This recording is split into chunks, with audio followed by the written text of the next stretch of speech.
नमस्कार, बहुत स्वागत है आप सभी का। राष्ट्र टीवी देख रहे हैं आप। मैं हूं आपके साथ पूजा शर्मा। सावन का महीना चल रहा है, ऐसे में हर तरफ सावन की गूंज है। लेकिन सवाल इस बीच ये भी उठता है कि आखिर किसी भी जीवंत समाज की सबसे बड़ी ताकत क्या होती है? उसकी इमारतें, उसका इंफ्रास्ट्रक्चर या फिर उसकी संस्कृति? जवाब है उसकी संस्कृति और उसकी जड़ें। और उसी संस्कृति को जीवंत रखने के लिए गोवा में एक ऐसी सांस्कृतिक और आध्यात्मिक क्रांति की शुरुआत हो चुकी है जो आने वाले पीढ़ियों को उनकी जड़ों से जोड़ने का काम कर रही है। हम बात कर रहे हैं श्री क्षेत्र तपोभूमि गुरुपीठ की, जहां पद्मश्री विभूषित सदगुरु ब्रह्मेशानंद आचार्य के दिव्य संकल्प से आने वाले 30 अगस्त को एक श्रावणी विधि का ऐसा महाअनुष्ठान होने जा रहा है जो सिर्फ पूजा पाठ नहीं बल्कि सनातन धर्म के आचरण का एक संकल्प है।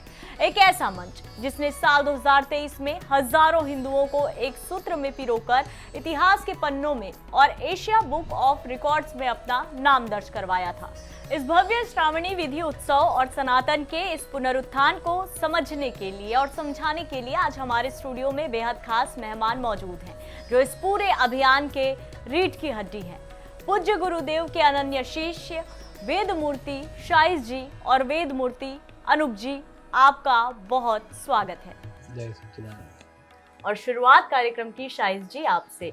हर जगह श्रावणी की चर्चा हो रही है। वास्तव में श्रावणी क्या है, इसका स्वरूप क्या है, इसका उद्देश्य क्या है? संपूर्ण विश्व गोवा को एक अलग दृष्टिकोण से देखता है, तो ऐसे में इसे किस तरह से जो है आप बताना चाहेंगे? क्या कुछ इसकी विविधताएं हैं आध्यात्मिक दृष्टिकोण से? गोवा की वास्तविक पहचान क्या है? श्री गुरुभ्यो नमः। इस चैनल से माध्यम से जुड़े हुए सभी लोगों को नमस्कार, जय सच्चिदानंद। वैसे तो ये देश जो है, भारत देश, ऋषि मुनियों के विचारों से पुनीत है। ऋषि मुनियों की तपस्या, संत साधुओं के परिश्रम, उनके परोपकार के लिए ये भारत देश गौरवशाली है। सदियों वर्षों से चली आई हुई इस गोवा में श्रावणी विधि, इस श्रावणी विधि को कई लोग कई बार एक धार्मिक अनुष्ठान के तौर पे देखते हैं। ये केवल धार्मिक अनुष्ठान नहीं अपितु शैक्षणिक संस्कार है। एक अध्ययन अध्यापन का एक स्थान है, एक विधि है। यहाँ आत्मा का परिष्कार करने हेतु एक शिष्य, एक अनुयायी गुरु के समीप जाके गुरु से ज्ञान लेना, ये है श्रावणी का मुख्य उद्देश्य। वैसे देखा जाए तो श्रावण शब्द से श्रावणी शब्द तैयार हुआ है। शास्त्रों में कहते हैं कि जिस पूर्णिमा को श्रवण नक्षत्र का स्पर्श होता है उसे श्रावण कहते हैं। इस श्रावण महीने में जो सुनने लायक जो कुछ कर्म है वो हमने करने चाहिए, और इस पूरे मास में सुनने लायक जो कुछ भी है उसमें सबसे महत्वपूर्ण है वो है आत्मज्ञान। इस ज्ञान की प्राप्ति हेतु हमें गुरुओं के पास जाना है और इसी विधि को श्रावणी कहते हैं। कुछ लोग इसको यज्ञोपवीत धारण विधि कहते हैं। उत्तर भारत में जाएंगे तो इसको श्रावणी पूर्णिमा कहते हैं। गोवा में सुताची पुनाव या नारळी पूर्णिमा कहते हैं। ऐसे अनेक नाम हैं, लेकिन इस विधि का मूल उद्देश्य जो है यज्ञोपवीत धारण करना है ही। इसी के साथ ही साथ जो ज्ञान हमने पाया है, जो जीवन में आगे बढ़ते समय जो ज्ञान है, वो ज्ञान के साथ साथ संस्कार भी ज़रूरी है। तो बस संस्कार प्राप्त करने के लिए, ज्ञान प्राप्त करने के लिए गुरुओं के पास जाना है। और बात है कि ज्ञान प्राप्त करना है, जैसे एक मटके में यदि हम पानी भर के लाए तो वो पानी 1 साल के बाद दूषित हो जाता है। वो पानी अर्पण करने के बाद उस पर फिर जल भरना वो शुद्धता का प्रतीक होता है। वैसे ही हम जो ज्ञान ग्रहण करते हैं वो ज्ञान से अहंकार उत्पत्ति होती है। इसलिए ये विषय जो है, ये ज्ञान गुरुओं को अर्पण करके शुद्ध ज्ञान पुनः गुरु के पास जाके आत्म साक्षात्कार करना, यही इस श्रावणी का मुख्य उद्देश्य है। तो अनूप जी देखिए, जैसे कि इन्होंने बहुत ही अच्छे तरीके से विधि तो बताई, और ऐसा माना भी जाता है कि हर हिंदू, अगर हम हिंदू धर्म में जन्म लिए हैं तो श्रावणी विधि तो करना ही चाहिए, क्योंकि सावन का पवित्र महीना एक तो महादेव को के लिए पूरी तरह से समर्पित है, और विधि करने से जो आगे के ज्ञान के रास्ते हैं वो भी और ज्यादा प्रशस्त होते हैं। लेकिन इस विधि का धार्मिक और सांस्कृतिक महत्व क्या कहता है, साथ ही श्रावणी विधि में कौन कौन से धार्मिक अनुष्ठान किए जाते हैं और उनका क्या कुछ महत्व है? नमस्कार, जय सच्चिदानंद।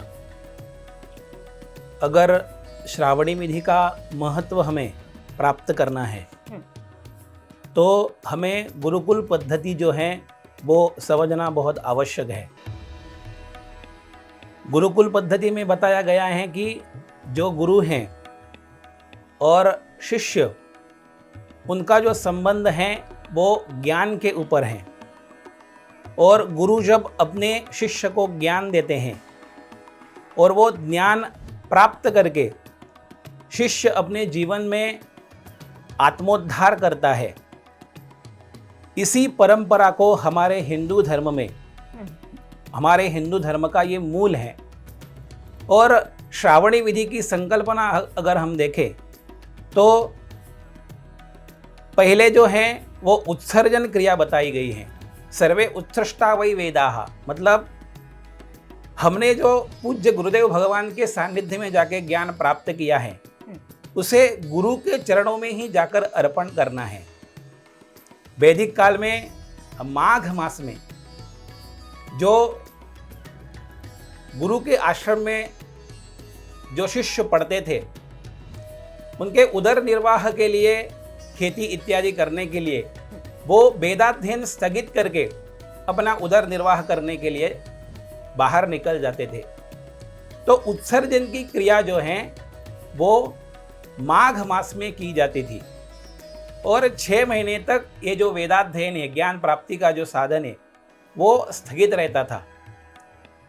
जैसे जैसे काल आगे जाते गया तो श्रावण पूर्णिमा के दिन उत्सर्जन और उपाकर्म, ये दोनों ही विधि जो हैं वो एक ही दिन होने लगे। उत्सर्जन का मतलब है ज्ञान गुरु के चरणों में अर्पण करना, और उपाकर्म का मतलब है ज्ञान जो है वो गुरु से प्राप्त करना। तो ये 2 विधियां जो हैं उसके ऊपर श्रावणी विधि जो है उसका महत्व बताया गया है। और श्रावणी विधि में और एक महत्वपूर्ण विधि बताई गई है, वो यज्ञोपवीत धारण विधि। हम सभी लोग बोलते हैं कि हम हिंदू हैं, लेकिन जिसके गले में, जिसने यज्ञोपवीत धारण नहीं किया हुआ है, वो हिंदू नहीं कह सकते। इसलिए सभी जो हिंदू धर्मीय हैं, जो भी अपने आप को हिंदू कहलाता है, उसको यज्ञोपवीत धारण करना अत्यंत आवश्यक है। और इसी हेतु को मद्देनजर रखते हुए ये श्रावणी विधि के अंतर्गत यज्ञोपवीत धारण, ये यज्ञोपवीत कहाँ से उत्पन्न हुआ है, तो हमारे शास्त्रों में लिखा है ब्रह्मणोत्पादितम सूत्रम विष्णुना त्रिगुणीकृतम। मतलब ब्रह्मा जी जब उत्पन्न हुए तभी ये यज्ञोपवीत जो है वो उत्पन्न हुआ, और उसका त्रिगुणीकरण जो है वो भगवान विष्णु ने किया। और उसको जो ब्रह्मगाढ़ आप देखते हो वो भगवान शिवशंकर ने लगाई, और उस पर अभिमंत्रण जो है वो सावित्री माता ने किया। ऐसा जो पवित्र यज्ञोपवीत हैं वो पूज्य गुरुदेव भगवान के पावन सानिध्य में हम श्रावणी पूर्णिमा के दिन परिधान करते हैं। ये जो यज्ञोपवीत हैं वो धारण करने के लिए हमें पवित्र होना बहुत जरूरी है। इसलिए हम पहले स्नान करते हैं, जो कुछ विधि विधान है वो करते हैं, उसके बाद में गुरुदेव भगवान के सानिध्य में जाकर ये सब यज्ञोपवीत धारण है, स्नान है, तर्पण इत्यादि विधि है, ये सब विधियां जो हैं वो की जाती है जी। और ये यज्ञोपवीत धारण करने के बाद ऐसा नियम है कि जो विवाहित है उसे 2 यज्ञोपवीत धारण करने हैं, और एक जो अविवाहित है, जिसका विवाह नहीं हुआ है, उसने एक यज्ञोपवीत धारण करना है।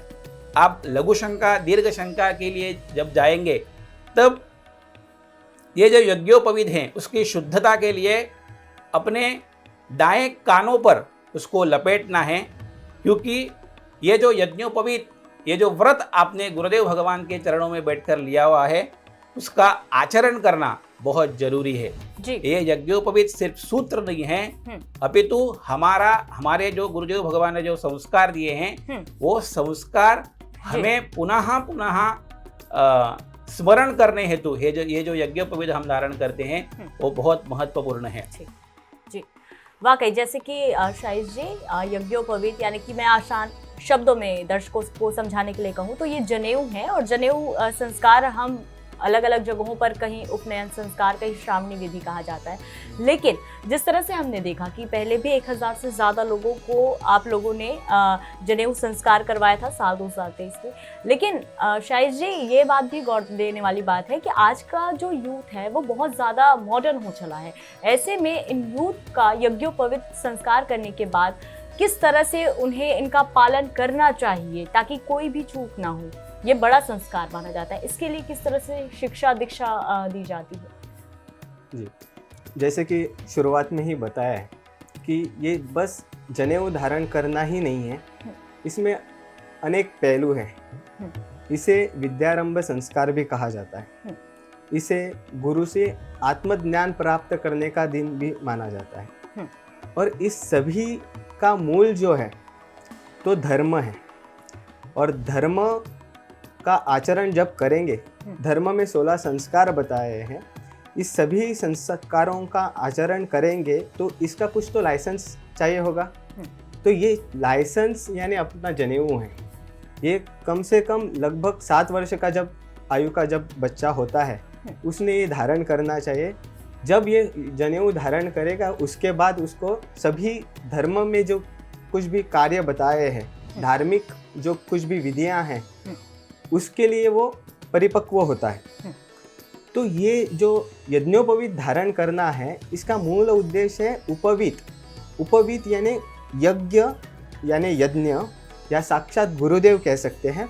तो इस यज्ञ के समक्ष यानी उप यानी समक्ष जाके बैठकर गुरु से विचार ग्रहण करना ही यज्ञोपवीत है। आज हम देख सकते हैं कि पूरे देश में एक ज्ञान के लिए या अर्थ के लिए शिक्षा प्राप्त करते हैं, यानी शिक्षा का उद्देश्य अर्थ है। शिक्षा का उद्देश्य मोक्ष नहीं है, शिक्षा का उद्देश्य आत्मज्ञान नहीं है। अतः सभी लोग जाते हैं तो अर्थ के लिए, और जहाँ अर्थ होता है वहाँ लोभ होता है, मोह होता है। अतः जो लोग अर्थ के लिए ज्ञान प्राप्त करते हैं वहाँ अहंकार होगा ही, लोभ होगा ही। लेकिन ये जो विधि है हमारे धर्म में फॉलोअर सिस्टम नहीं है। इसलिए भगवान श्री कृष्ण के वचन से परिप्रश्नेन सेवया अर्थात प्रश्न पूछकर समझ लेना चाहिए कि क्या है, और इसकी जानकारी लेकर ही हमें आगे बढ़ना चाहिए। अतः आज पूरे भारतवर्ष में श्रावणी यज्ञोपवीत धारण विधि बस इतना नाम मात्र के लिए विधि है कि जनेऊ धारण करना है। लेकिन धारण करने के लिए क्यों धारण करना है ये नहीं मालूम है। लेकिन अभी जो अर्थ के कारण जो ज्ञान प्राप्त हो रहा है, इसमें कहीं ना कहीं तो हम देख सकते हैं कि ये थोड़ा फॉलोअर सिस्टम जैसे ज्ञान परंपरा चल रही है। लेकिन ऐसे नहीं है। श्री दत्तपद्मनाभ पीठ के पीठाधीश्वर परम पूज्य सद्गुरु ब्रह्मेशानंदाचार्य स्वामी जी के पावन संकल्पना से ये जो हमारे धर्म में जो कुछ विधियां बताई है उसमें उसकी संकल्पना क्या है, उसका मूल उद्देश्य क्या है, उस सभी का विचार करके पूज्य महाराज जी के कृपा आशीर्वाद से छत्र छाया के अंतर्गत ये श्रावणी विधि यानी यूथ को बस ज्ञान नहीं तो ज्ञान के साथ संस्कार भी दिए जाते हैं। हम देख सकते हैं कि यदि सिर्फ ज्ञान है तो पूरे देश में हम अभी देख सकते हैं कि 2 बार यूथ ने मिलके पूरे संसद को या पूरे राजसत्ता को चैलेंज किया। ये जो उनका जो यानी प्रश्न पूछना सही बात है, लेकिन उसमें भी विनम्रता होनी चाहिए। ज्ञान से अहंकार होता है और विद्या से विनम्रता होती है। तो हम देख सकते हैं कि ये विद्यारंभ जो है, ये विद्यारंभ यदि तरुण लोग या यूथ्स यहाँ यज्ञोपवीत या इस विधि को सही मायने में यदि समझे तो भारत आगे जाके विश्व गुरु फिर से प्रस्थापित हो जाएगा। जी बिल्कुल।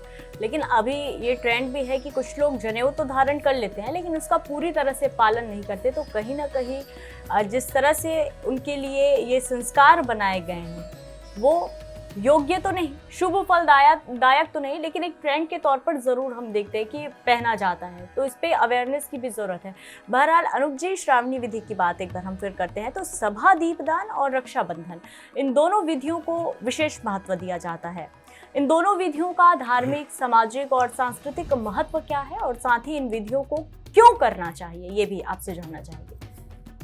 वैसे देखा गया तो श्रावणी विधि में यज्ञोपवीत धारण, तर्पण, स्नान, ऋषि पूजन आदि विधि जो हैं वो बहुत महत्वपूर्ण बताए गए हैं।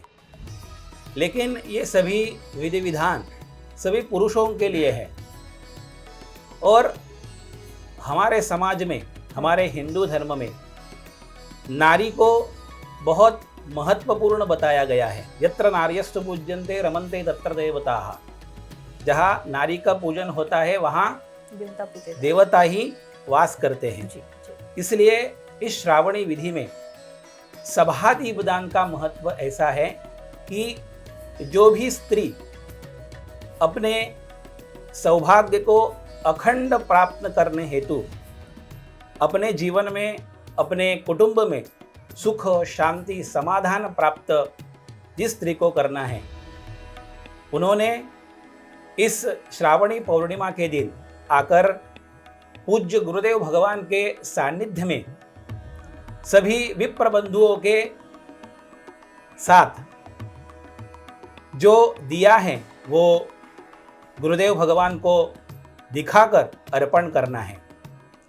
अगर हम महिला की बात करें, वो किसी भी संत के पास जाएंगी, किसी भी व्यक्ति के पास जाएंगी, वो अपने लिए कुछ नहीं मांगती है, वो सिर्फ अपने कुटुंब के लिए मांगती हैं, अपने जो कोई व्यक्ति है उसी के लिए मांगती है। तो ये मृदु भाव जो है वो स्त्रियों के हृदय में हमें देखने को मिलता है। इसलिए इस श्रावणी विधि में सभा दीपदान का जो स्त्रियों के लिए विशेष बताया गया है, अपना सौभाग्य जो है वो अखंड प्राप्त करने हेतु पूज्य गुरुदेव भगवान के श्री चरणों में दीपक जो हैं वो अर्पण करना है। और उसमें भी श्रावणी पौर्णिमा जो है उसी दिन रक्षाबंधन का त्योहार भी मनाया जाता है। रक्षाबंधन का जो महत्व है, हम सामान्य स्तर पर जब देखते हैं तो ये भाई बहन का त्योहार है। बहन जो है वो भाई को राखी बांधती है। तो इस दृष्टिकोण को मद्देनजर रखते हुए ये जो श्रावणी पौर्णिमा के दिन सभी जो श्री क्षेत्र तपोवन गुरुपीठ पर जो भगिनी आती हैं, जो महिलाएं आती हैं, वो सभी शिष्य जो हैं, सभी हिंदू धर्मीय भाई बहन जो हैं, सभी को राखी बांध के ऐसा संकल्प किया जाता है कि सिर्फ ये जो नाता है वो भाई बहन के अंदर ही नहीं है, अपितु जो पुरुष हमारे सामने आए उसको अच्छी दृष्टि से देखना, वो हमारी रक्षा करने वाला है। इस विचार से सभी महिलाएं जो हैं वो पुरुष को राखी जो हैं वो बांधती है, रक्षा सूत्र बांधती हैं। तो इस माध्यम से हम राष्ट्र रक्षा की जो संकल्पना है उसको आगे लेकर के बढ़ रहे हैं। तो पूजनीय सद्गुरु ब्रह्मेशानंदाचार्य स्वामी जी महाराज के आशीर्वाद से एवं दिव्य प्रेरणा से जो श्रावणी विधि श्री क्षेत्र तपोवन गुरुपीठ पर संपन्न होती हैं, उसमें सभी देशवासी, विश्व के सभी क्षेत्र से जो बड़े बड़े महनीय व्यक्ति है वीआईपी लोग हैं वो भी उसमें सम्मिलित होते हैं जनेऊ धारण करने हेतु। तो ये जो त्योहार हैं वो सिर्फ बालकों के लिए हैं, युवाओं के लिए हैं और वृद्धावस्था के लिए, ऐसा नहीं है। जो भी हिंदू धर्मीय हैं, जिसको भी सनातन संस्कृति जाननी है, वो सभी इस श्रावणी पूर्णिमा के दिन आ सकते हैं। जी शायद जी, हम बार बार श्रावणी की बात तो कर ही रहे हैं। साल 2023 में श्रावणी विधि का उल्लेख एशिया बुक ऑफ रिकॉर्ड्स और इंडिया बुक ऑफ रिकॉर्ड्स में हुआ है। भविष्य में श्रावणी के माध्यम से गोवा की एक विशिष्ट सांस्कृतिक और आध्यात्मिक पहचान बने, इस दृष्टिकोण से आप गोवा का भविष्य किस प्रकार देखते हैं? क्योंकि स्पिरिचुअल फेस्टिवल का भी आयोजन किया ही गया था, यानी लगातार जो स्वामी जी हैं वो इस दिशा में तो काम कर ही रहे हैं। आने वाले समय के लिए क्या कुछ उनकी विचारधारा है? जी, श्रावणी 2023 में जैसे आपने कहा कि एशिया बुक ऑफ रिकॉर्ड्स और इंडिया बुक ऑफ रिकॉर्ड्स में श्रावणी का उल्लेख हुआ था। वहाँ श्री क्षेत्र तपोभूमि गुरुपीठ पर श्रावणी जो संपन्न हुई थी उसका नाम दर्ज हुआ था। वैसे देखा जाए तो ये विचार करने की बात है कि जिस गोवा को हम अलग नज़रिए से देखते हैं पूरे भारत के लोग, तो इस गोवा में हिंदू धर्मीय के एक बड़ा उत्सव, हजारों के संख्या में लोग इकट्ठा आकर ये उत्सव होना, ये बहुत बड़ी बात है। इसलिए ताकि पूरे भारत में धर्म का प्रचार है, लेकिन पूज्य महाराज जी के मार्गदर्शन के नीचे ये जो कार्य जो है गोवा में बहुत बड़े पैमाने पे हो रहा है। ये जो श्रावणी जो है, यदि आगे इसका भविष्य का यदि बात करने जाएंगे तो ये जो है विद्यारंभ का दिन है। और गोवा में महाराज जी की भी इच्छा है कि गोवा जो है योग भूमि बने, गोवा जो है तपोभूमि बने। गोवा को एक समुद्र का काट मिला है जो अभी अलग नज़रिए से देखा जाता है, लेकिन इसका सही जो स्थान है वो जो है तपस्थान है, तपस्या की स्थली है। आप पौराणिक भी यदि गोवा का इतिहास देखें तो गोवा जो ऐसा जगह है जो शांत है, इसलिए यहाँ जो ऋषि मुनि आते थे वो तपस्या करने आते थे जी। तो यहाँ सप्त कोटेश्वर भी है जहाँ सातों ऋषियों ने तपस्या की है। यहाँ भगवती दुर्गा माँ जो पूरा युद्ध करके जिसका रौद्र रूप है, दुर्गा स्वरूप है, वो जहाँ आके शांत स्वरूप जिसका होता है वो शांता दुर्गा माँ भी गोवा में है। तो ऐसा विशेष जो गोवा का जो इतिहास है, ये इतिहास लोगों के समक्ष रखकर पूज्य महाराज जी की इच्छा है कि ये जो गोवा है ये सही मायने में तप स्थान हो, तपोभूमि होवे, योग भूमि होवे। इसलिए पूज्य महाराज जी का कार्य चल रहा है। यहाँ चारों वेदों की पाठशाला भी चल रही है और ये वर्ष जो है पिटारोहण रजत महोत्सवी वर्ष भी हम मना रहे हैं। तो इस वर्ष में ये जो श्रावणी जो हो रही है वो बहुत बड़े संख्या में लोग उपस्थित होकर ये मनाई जाएगी। तो आप सभी लोग इस श्रावणी में उपस्थित होवे, ये आपसे प्रार्थना है।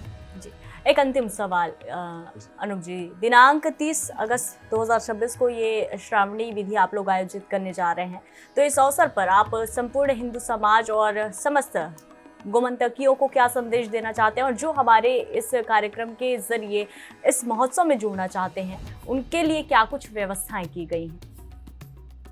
अगर आप गोवा को सामान्य दृष्टि से देखेंगे तो यहाँ पे बड़े बड़े समुद्र तट, पर्वत एवं मौज मजा करने की जो भूमि है, उस दृष्टि से सामान्य अवस्था में गोवा को देखा जाता है। लेकिन पद्मश्री विभूषित पूजनीय सद्गुरु ब्रह्मेशानंदाचार्य स्वामी जी महाराज जी के अथक परिश्रम से यहाँ पे आध्यात्मिक महोत्सव प्रारंभ हुआ। श्रावणी महोत्सव जैसे बड़े आयोजन जो हैं वो गोवा में होते हैं। तो इसका परिणाम ये हो चुका है कि अभी जो लोग आ रहे हैं वो मौज मजा करने के लिए नहीं आ रहे हैं, अभी तो आध्यात्मिकता प्राप्त करने के लिए, आध्यात्मिक वातावरण में अपना जीवन व्यतीत करने के लिए गोवा में आना चाह रहे हैं। और ये जो पुराणों में जैसा गोवा बताया गया है वैसा ही वातावरण जो है वो पूज्य गुरुदेव भगवान के आशीर्वाद से भविष्य में ऐसा गोवा जो है वो सभी विश्व के सभी लोगों को, भारतवासियों को देखने को मिलेगा। और दिनांक 30 अगस्त समय का थोड़ा अभाव है, बस जो आना चाहते हैं उनके लिए क्या कुछ व्यवस्था है, क्या कुछ शुल्क है? दिनांक 30 अगस्त 2026 को ये श्रावणी विधि पूज्य सद्गुरु ब्रह्मेशानंदाचार्य स्वामी जी महाराज के पावन सानिध्य में मनाई जाएगी। यहाँ पे जो श्री क्षेत्र तपोह में गुरुपीठ पर जो व्यवस्था है और उस व्यवस्था के बारे में कहा गया जाए तो सभी जो हिंदू धर्मीय भाई आएंगे उनको बैठने की व्यवस्था जो है वो की जाएगी। और जो कुछ भी उस श्रावणी विधि में आवश्यक जो साहित्य हैं वो भी उपलब्ध किया जाएगा।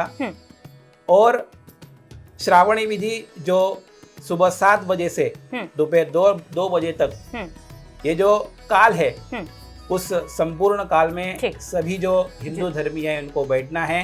मैं आपके चैनल के माध्यम से सभी देशवासी और सभी जो विश्व स्तरीय जो सभी लोग हैं उससे मैं प्रार्थना करूंगा कि 30 अगस्त 2026 को आप श्री क्षेत्र तपोह में गुरुपीठ पर जरूर आइए।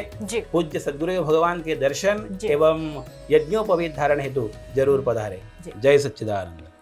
आप दोनों का बहुत धन्यवाद, आपने बहुत ही अच्छी जानकारी श्रावणी विधि को लेकर दी। तो जैसा कि आपने सुना कि किस तरह से श्रावणी का महत्व यहाँ पर है। जनेऊ धारण कर लेने भर से हमारे संस्कार पूरे नहीं हो जाते, बल्कि उनकी परंपरा, उनकी महत्ता और कैसे हम सभी वर्ग में सनातन के प्रति गहरी सच्ची आस्था जागृत हो सके, इसको लेकर लगातार स्वामी जी की ओर से प्रयास किए जा रहे हैं। तो इस श्रावणी उत्सव में अगर आप भी भाग लेना चाहते हैं तो तपोभूमि पहुंचिए 30 अगस्त को। नमस्कार।